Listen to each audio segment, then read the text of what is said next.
Hi, Andrew Kramer here with Video Copilot.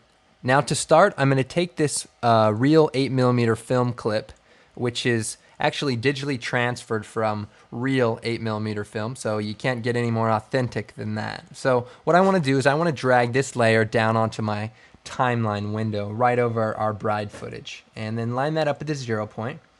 And the next thing I want to do is essentially key out this white area so that all the dust and dirt is basically overlaying our bride footage. Now to do that, we're going to change the transfer mode of this film layer. And to do that, we just click on this mode and we change it from normal to, for this particular case, multiply. So with that selected, we can see that immediately we're getting somewhere. The dust and scratches are right on top of our bride footage, and it's starting to look pretty good. But we want to take that a step further. So the next thing I want to do is make a new adjustment layer. So we go Layer, New Adjustment Layer. And an adjustment layer, if you don't already know, is basically an effects layer that allows you to add effects to it, and it basically affects all the layers below it. So let's go ahead and add a hue adjustment to this. So we'll go to Adjust, Hue and Saturation. Now inside of this effect, we're going to click on the Colorize box, which is going to turn on a tinting mode. And let's go ahead and change the hue to about 25.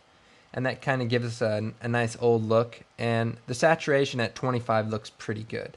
So right away we get a really nice look, but we can also take this another step forward and blur the edges of the video to kind of give it a nice projected look that, with the uneven focus of a old projector lens. So to do that, what I'm going to do is I'm going to take this bride footage and I'm going to duplicate it. And to do that, we're going to go Edit, Duplicate.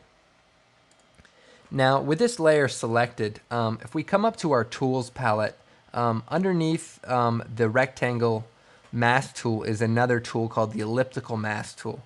And with that showing, if we just double click on it, we automatically add a round mask to our footage.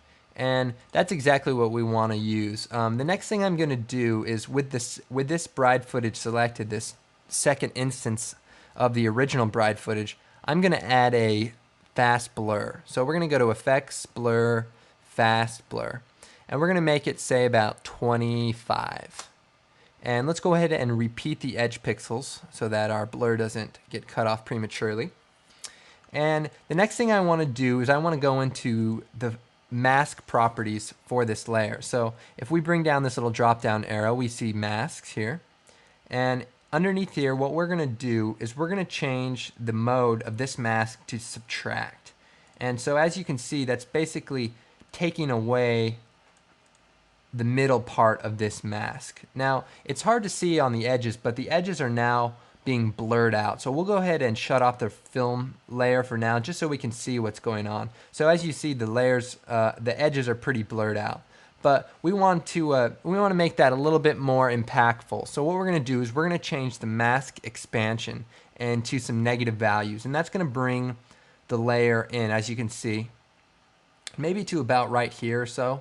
And then we're going to feather the edges of the mask so that we kind of get a gradual fade of the blur. And let's even change the expansion just a little bit, maybe about right there or so. So as you can see, we're kind of getting a nice blurred edges look. And you can use this technique for many other instances, but in this particular case, it really adds to the authenticity of this effect. Now let's go ahead and turn this real 8mm film layer back on. So now, as you can see, we have these really blurred edges, and we can even go back into this layer and boost the blurriness maybe to about 50. So that gives it a really nice look. So if you don't want to have these outer borders, what you can do is select the real 8mm film loop and just increase the scale of it.